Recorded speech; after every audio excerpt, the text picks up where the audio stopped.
Welcome to this explainer. Today, we're unpacking some absolutely incredible insights from the author Robert Greene. We're going to look closely at his specific advice for anyone, particularly young men, who find themselves feeling completely lost, aimless, or just totally overwhelmed in the modern world.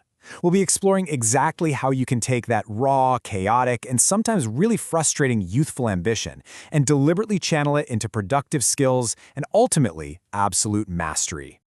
Okay, let's dive into this with a quote directly from our source material that acts as a real wake-up call. Robert Greene notes, "The time that was not spent on learning skills will catch up to you, and the fall will be painful." Wow, it's a pretty stark warning, right? Greene views knowledge and skills as a currency, kind of like gold, that you ultimately transform into immense value. If you try to skip the hard work of acquiring those skills, well, life eventually hands you the bill. Now, hearing a warning like that can honestly be pretty stressful. Do you feel adrift right now? Greene completely acknowledges that life is difficult and confusing. When you graduate from school or college, there is no master roadmap handed to you. No one taps you on the shoulder and says, hey, here's exactly what your brain is suited for, go do this. You're entirely responsible for finding your own path. And man, that can leave you feeling deeply purposeless. Which brings us to Section 1, Lost in the Wilderness. Look at Greene's own journey here. He started out studying ancient Greek and Latin in college, thinking in terms of thousands of years of history. Then, needing to make a living, he tried journalism, but he absolutely hated it because his articles were forgotten in a week. So he quit. He literally wandered around Europe with a backpack, living in London, Paris, Ireland, and Greece. He tried teaching English in Spain while attempting to write a novel, but he lacked discipline. He actually became quite depressed during this time. It wasn't until much later that he achieved mastery by writing the 48 Laws of Power. This really proves that the wilderness period is a long, often painful, but entirely necessary process. But here's the thing. During all those apparent failures, Greene was actually laying the foundation for his future. He was building his capabilities brick by brick. He didn't even realize it at the time, but journalism taught him how to write under pressure and hook a reader immediately. Attempting novels taught him story structure. Working in Hollywood taught him heavy research and how to inject dramatic tension. All those frustrating years were secretly laying the rich soil from which his monumental success would eventually sprout. All right, moving on to Section 2, Rewiring Your Brain with Skills. Now, what's really interesting about this slide is that this isn't just motivational self-help fluff. Building skills literally physically changes your biology. Greene references the remarkable power of neuroplasticity, highlighting studies by UCLA neuroscientist Dr. Jeffrey Schwartz. Schwartz worked with patients suffering from OCD, and he discovered that through specific mental strategies and focused thinking, patients didn't just feel better. Brain scans showed they literally changed the physical matter of their brains, things connected that weren't connected before.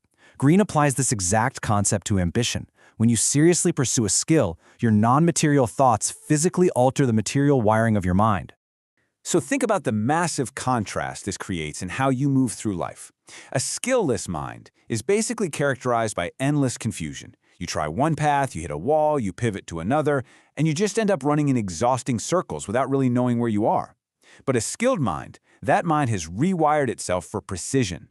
When you have deep capabilities, you just zoom. You have this laser focus, and you know exactly where to direct your energy when an opportunity, like, say, starting a business or writing a book, finally opens up for you. But, what if you don't feel capable yet? Greene suggests starting with your body. Physical action can create psychological reality. Act confidently, and you'll actually begin to feel it. I want you to try this right now. Break the fourth wall with me for a second, and think back to a specific moment in your past when you felt truly powerful or successful. It could be a high school sports triumph, a great grade you got, a moment you really shined. Actors do this all the time to summon genuine emotion on camera. Recall that exact feeling, let it fill your body, and use it to artificially generate the state of confidence you need to tackle today. That takes us right into Section 3, the catalyst, boldness over fear. Once you've got that baseline of confidence manufactured, you need an accelerant to push you forward. Boldness is what commands respect and allows you to completely escape the trap of timidity. Greene shares this great anecdote about an interviewer who ran a highly successful magazine in the early 2000s called Bad Ideas. When Greene asked him where the title came from, the guy laughed and said his mother told him starting the magazine was a really bad idea, so he just slapped that exact phrase right on the cover. He launched it boldly, and it became a brilliant marketing gimmick. Approaching a project with sheer, unapologetic confidence creates a self-fulfilling dynamic of success.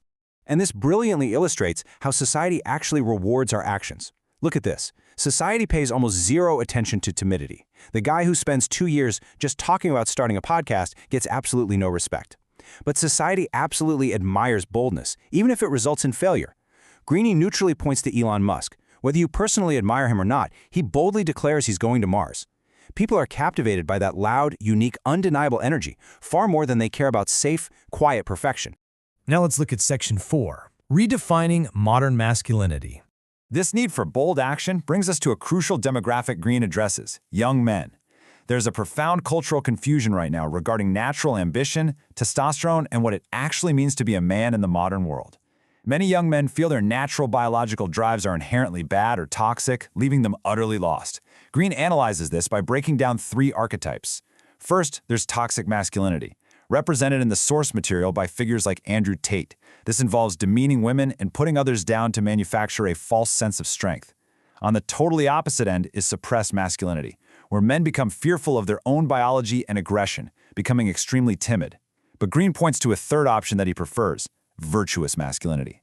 He uses classic film star Gary Cooper as the model, the silent hero who possesses immense discipline and self-control, and who treats women with absolute respect, not out of fear, from a deeply secure position of internal strength.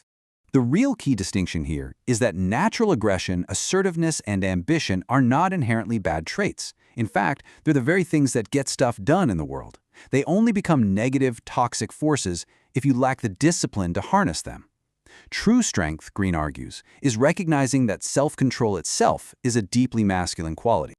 Let's move to and see how this builds in Section 5, the alchemy of ambition. To show how this transmutation actually works, Greene transparently reveals his own dark raw materials. He admits that naturally, he is highly competitive. He desperately wants to win. He admits he can be a real bastard and can hold on to a lot of anger and dislike for the world. He possessed the exact same undirected, intense aggression that so many young men feel roaring through them today. But instead of letting those traits turn him into a toxic person, he used his 3-step alchemical process.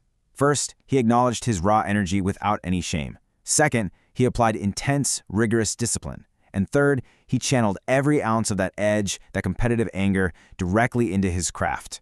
He took all of his frustrations with manipulative people and poured that raw aggression into researching and writing the 48 Laws of Power to expose them. Which leads us to the core thesis of Greene's advice. Finding ways to channel your aggressive tendencies is a positive way of being a man. It is the ultimate act of alchemy. You're taking something chaotic, uncertain, and potentially destructive, and through sheer focus and skill building, transmuting it into highly valuable mastery. You aren't suppressing who you are, you're essentially weaponizing it for your own success. So the crucial point is this: that restless energy, that frustration, that deep desire to conquer and achieve that you feel inside you right now, it's a feature, not a bug. It's the fuel required to rewire your brain and zoom past the competition. The only question left is, what are you going to build with your ambition? Stop wondering, pick a direction boldly, and start laying your bricks today.